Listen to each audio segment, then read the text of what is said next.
নমস্কার বন্ধুরা, পম্পা কিচেন থেকে সকলকে জানাই স্বাগত। আজকের রেসিপি তেল বেগুন। আমি গ্যাসটা জ্বালিয়ে কড়াইটা বসিয়ে দিয়েছি।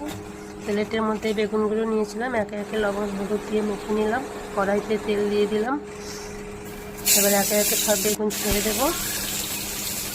এবার উল্টে পাল্টে আমি ভেজে নেব।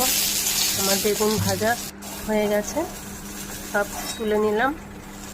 এবার কড়াইতে আর একটু তেল দিয়ে দেবো, যেহেতু তেল বেগুন তাই তেলটা একটু বেশি দিতে হবে।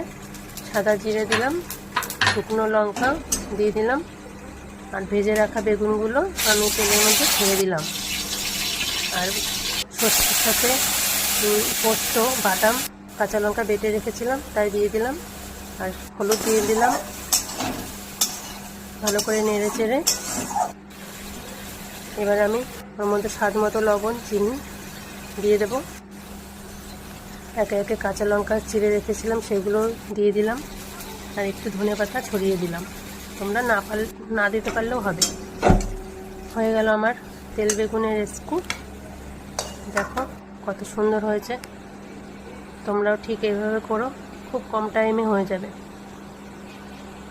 নমস্কার বন্ধুরা।